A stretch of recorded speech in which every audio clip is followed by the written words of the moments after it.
So చాలా మంది కపుల్స్కి IVF అనేది సజెస్ట్ చేసినప్పుడు చాలా వరకు డౌట్స్ వస్తూ ఉంటాయి, ఎస్పెషల్లీ ఫీమేల్ పార్ట్నర్కి. సో ఐవీఎఫ్ పెయిన్ఫుల్ ఉంటుందా లేదా, అండ్ ఐవీఎఫ్ సక్సెస్ రేట్స్ ఎలా ఉంటాయి, ఐవీఎఫ్ ఫెయిల్ అయితే నెక్స్ట్ స్టెప్ ఏంటి అనేది చాలామందికి మెయిన్ కన్సర్న్స్ ఉంటాయి.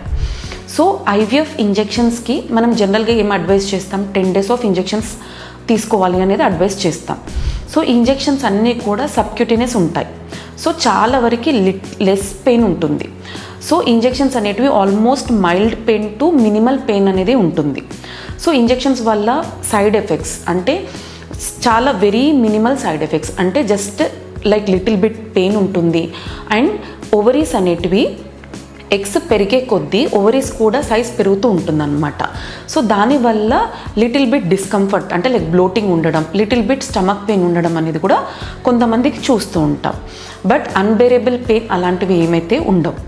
అండ్ నెక్స్ట్ వచ్చేసి వాళ్ళకి సక్సెస్ రేట్స్ గురించి మెయిన్ కన్సర్న్ ఉంటుంది. సో జనరల్గా మనం మేల్ పార్ట్నర్ ఫీమేల్ పార్ట్నర్ని ఎవాల్యుయేట్ చేశాక వాళ్ళ పారామీటర్స్ అన్నీ నార్మల్ ఉన్నాయనుకోండి, యూజువల్లీ మనం success rate will be around 60 to 70% అని చెప్తూ ఉంటాం. బట్ అదే వాళ్ళ ఏజ్ ఫ్యాక్టర్ బట్టి లేదా వాళ్ళ కౌంట్ తక్కువ ఉండడం, ఎగ్ కౌంట్ తక్కువ ఉండడం అలా ఉన్నప్పుడు అకార్డింగ్గా మనం సక్సెస్ రేట్ అనేది సజెస్ట్ చేయడం జరుగుతూ ఉంటుంది.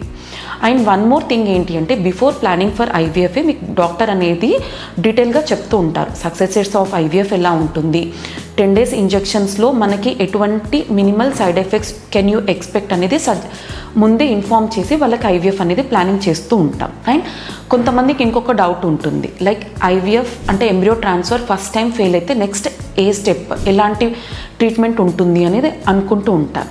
సో జనరల్గా ఐవీఎఫ్ ఫస్ట్ టైం ఫెయిల్ అయినప్పుడు నెక్స్ట్ సైకిల్లో ఆర్ నెక్స్ట్ ఎంబ్రియో ట్రాన్స్ఫర్లో మళ్ళీ ఖచ్చితంగా ఫెయిల్ అవుతుంది అనేది ఉండదు.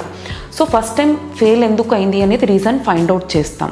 Is it because of embryos or because of endometrium అనేది చూసి దాన్ని బట్టి మనం నెక్స్ట్ ఎంబ్రియో ట్రాన్స్ఫర్కి వెళ్ళేటప్పుడు అకార్డింగ్గా ట్రీట్మెంట్ అనేది మనం మోడిఫై చేసి ఎంబ్రియో ట్రాన్స్ఫర్ అనేది ప్లానింగ్ చేస్తూ ఉంటాం.